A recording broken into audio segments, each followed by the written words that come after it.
lagi bareng aku Stephanie Lee, tentunya masih dalam program belajar bahasa Mandarin bolong.id. Nah, hari ini aku pengen banget ajakin sobat-sobat bolong untuk belajar bareng tentang nama brand atau merek high class dan juga terjemahannya dalam bahasa Mandarin. Nah, biar lebih fun, sebelum aku jelasin tentang filosofi dan juga terjemahannya, kita main tebak-tebakan dulu ya. Nanti aku bakal sebutin versi Mandarinnya, sedangkan kalian bertugas untuk nebak merek atau nama internasionalnya, oke?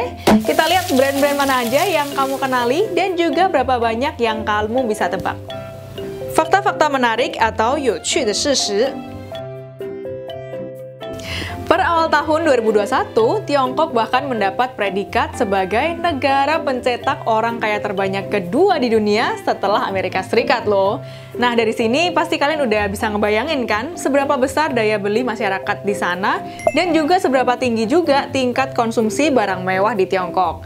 Bahkan nih, saking kayanya, ada satu clubhouse di Tiongkok yang dibangun sama anak kecil hampir remaja yang baru berusia 10 tahun loh sobat bolong. Wow.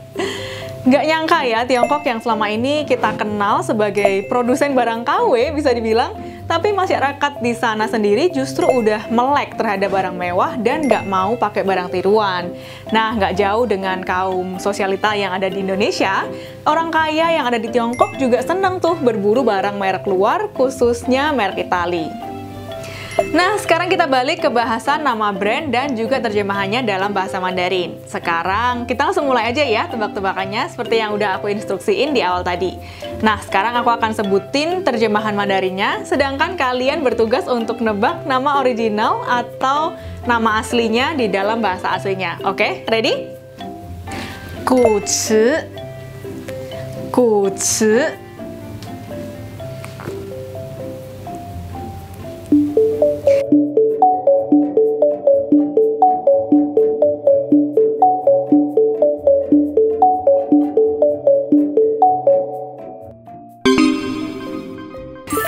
Jawaban yang benar adalah Gucci.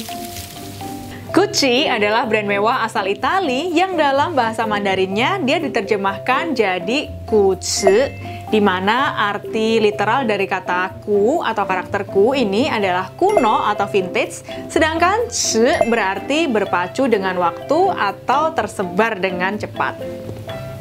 Lu yi wei teng. Lu yi wei teng.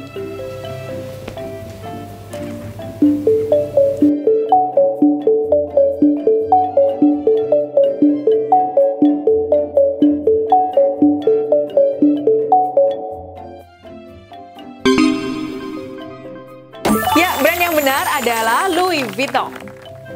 Gak kalah mewah dibanding dengan brand Gucci, brand Louis Vuitton asli Paris ini pun juga punya nama versi Mandarin ya sobat bolong. Nah, nama Mandarinnya ini juga nggak cuma mirip dalam pelafalannya ataupun cara bacanya, tapi terjemahannya pun Louis Vuitton juga penuh makna loh sobat bolong. Nah, apa maknanya? Louis adalah terjemahan dari nama Louis atau Lewis, sedangkan Wei di sini berarti prestis atau juga gengsi, dan Teng berarti naik atau mendaki. Nah, dari sini bisa disimpulkan bahwa dengan memakai produk Louis Vuitton ini, prestis dari pengguna atau customer-nya sendiri akan otomatis naik gitu ya. Keren ya? Baoma. Baoma.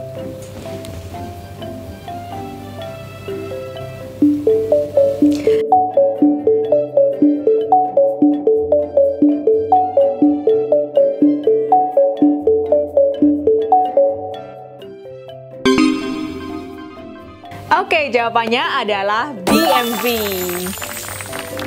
Kuda berharga atau kuda kesayangan, ya itulah kira-kira arti harfiah dari nama Mandarin atau versi Mandarin dari BMV ini, sobat bolong. Yang mana Pao di sini berarti atau sama dengan Pao dalam istilah Pao Pei, di mana artinya adalah kesayangan, ataupun juga Pao dalam Pao Kue, yang mana artinya adalah benda ataupun juga hal yang berharga gitu. Tapi saat ngelapalinnya kalian juga harus ekstra hati-hati ya sobat bolong. Jangan sampai kalian salah nada sehingga jadi baca pau-pau dengan nada satu yang berarti tas, ataupun juga salah jadi pau-pau yang artinya peluk. Oke? Yang keempat ada 保时捷，保时捷。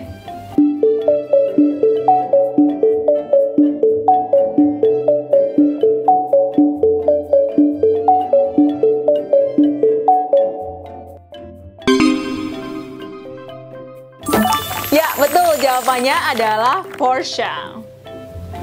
Merek mobil sport Porsche diterjemahkan menjadi 保时捷juga bukan tanpa alasan atau iseng-iseng asal-asalan cari karakter yang bunyinya mirip gitu ya sobat.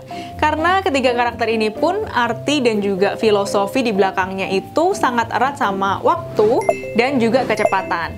Dimana karakter Pao berarti menjaga atau menjamin, Shi berarti jam atau waktu, sedangkan Jie berarti bisa juga cepat, lincah, ataupun gesit. Dimana Jie ini juga dipakai dalam terjemahan merek mobil balap Jaguar Jie Pao, serta seri mobil Volkswagen Jetta atau Jetta. Oke, kelar bahas mobil, sekarang kita beralih ke merek aksesoris tubuh ya. Nah, selanjutnya ada Jingkong. Jingkong. Coba kalian tebak merek apakah itu?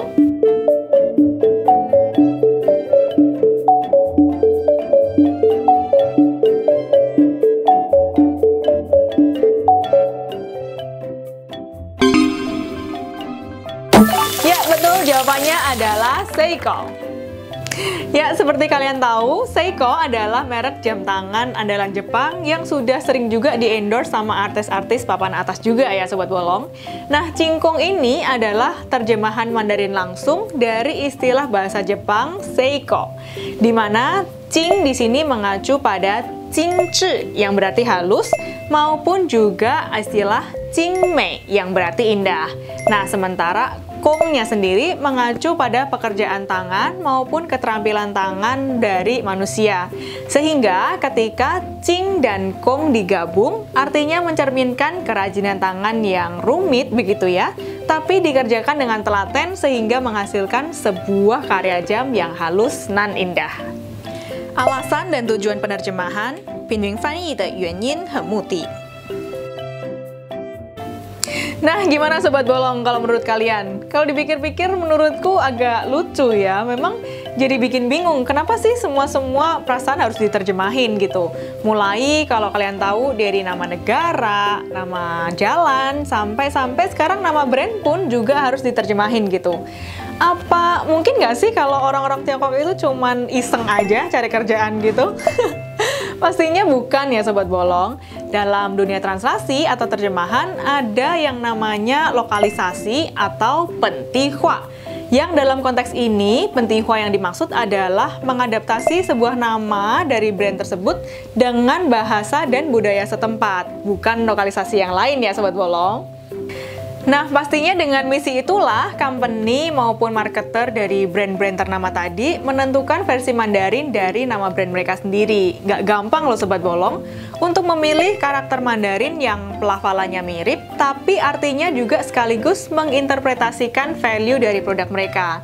Selain itu, ya memang sih nggak bisa dipungkiri bahwa ada faktor kalau orang-orang Tiongkok itu susah melafalkan kata atau juga kalimat dalam bahasa Inggris. Ya maklum ya, karena salah satu sebabnya adalah zaman dulu bahasa Inggris ini nggak termasuk dalam mata pelajaran wajib di sekolah-sekolah Tiongkok.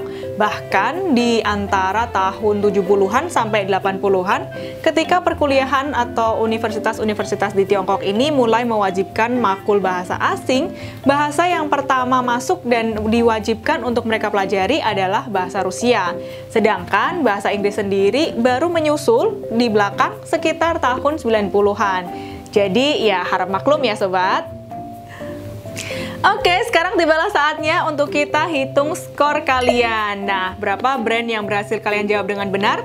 Harus jujur ya, dan kali ini harus banget kalian tulisin di kolom komentar. Karena yang lebih penting daripada nilainya adalah aku kepo tebakan kalian yang salah itu apa, serta alasan kalian memilih brand tersebut.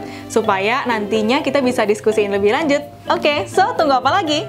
Komen, subscribe, hidupin lonceng notifikasi, dan juga follow akun-akun sosmed bolong.id yang ada di sini ya Sobat Bolong. Sip, thank you udah nonton, stay safe, dan sampai ketemu lagi 2 minggu mendatang. 再见!